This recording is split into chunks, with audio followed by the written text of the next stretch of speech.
জি, আমি এরপরে মিনাজুল সাহেবের কাছে জানতে চাচ্ছিলাম যে ফ্রিল্যান্সারগণ কি ধরনের সাইবার নিরাপত্তা চ্যালেঞ্জের মুখোমুখি হয়।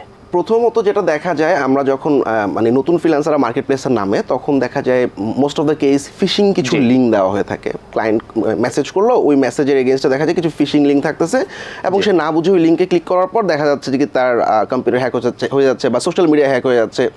সেকেন্ড যে ইস্যুটা দেখা যায়, অনেক সময় ডাউনলোডেবল কিছু ফাইল ক্লায়েন্ট আসলে এমফাসিস করে যে তুমি এটা ডাউনলোড করো, এখানে তোমার সমস্ত রিকোয়ারমেন্ট দেওয়া আছে। দেন ডাউনলোড করার পর র্যাট বা র্যানসামওয়্যার পুরো অপারেটিং সিস্টেমে ছড়া যাচ্ছে। তো তখন সে কিন্তু পুরো কম্পিউটারের অ্যাক্সেসটা পেয়ে গেল। সেই ক্ষেত্রে আমার ক্ষেত্রে এরকম হয়েছিল 2015 সালের দিকে। তখন হচ্ছে আমি সাইবার সিকিউরিটি নিয়ে এত কিছু জানতাম না আর কি। তো একটা ক্লায়েন্ট আমাকে হায়ার করার পর সে এমফাসিস করতেছে এটা ক্লিক করো, এখানে আসলে তোমার রিকোয়ারমেন্ট সব দেওয়া আছে। পরে যখন ডাউনলোড করলাম, কোনো একদিন বা 1.5 দিন পরে আমি দেখলাম যে আমার জিমেইল, পেওনিয়ার এবং আমি তখন ফাইবারে কাজ করতাম, ফাইবার অ্যাকাউন্ট হ্যাক হয়ে গেছে। সো ফাইবার থেকে ডলারগুলো সে আমার পেওনিয়ারে ট্রান্সফার করছে, দেন আমার পেওনিয়ার থেকে ওই হ্যাকারের পেমেন্ট ট্রান্সফার করে টোটাল অ্যাক্সেসটা সে পেয়ে গেছে কম্পিউটার অ্যাক্সেসটা। এটা একটা ভয়াবহ ইস্যু এখন। আর এই ক্ষেত্রে ডাউনলোড করার আগে আমাদের আসলে মানে বুঝতে হবে যে আসলে ক্লায়েন্টের এই ফাইলটা নিরাপদ কিনা। এই ক্ষেত্রে সাইবার সিকিউরিটি নলেজের অনেক এটা আসলে সে কিভাবে বুঝবে যে এই ফাইলটা তার জন্য নিরাপদ কিনা? আচ্ছা, এক্স্যাক্টলি। তো প্রথমেই আমাদের একটা ডিফেন্ডার বা যারা উইন্ডোজ অপারেটিং সিস্টেম ইউজ করে তাদের ডিফেন্ডার বা ভালো কোনো অ্যান্টিভাইরাস বা ফায়ারওয়াল রাখতে হবে।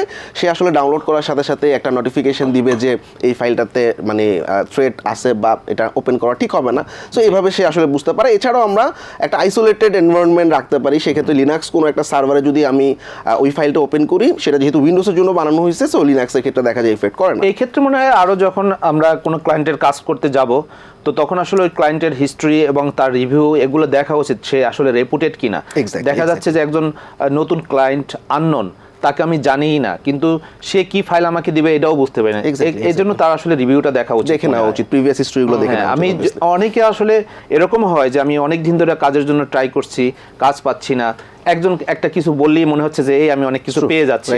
এই হতাশাটা কিন্তু কাজ করার ক্ষেত্রেই মানুষ কিন্তু ওই নতুনদের সাথে কাজ করতে যায়। বাট যারা এক্সপার্ট তারা কিন্তু নতুনদের সাথে সাধারণত কাজ করতে চায় না, তারা ক্লায়েন্টের সাধারণত রেপুটেশনটা দেখে নেয়। ধন্যবাদ মিনহাজুল।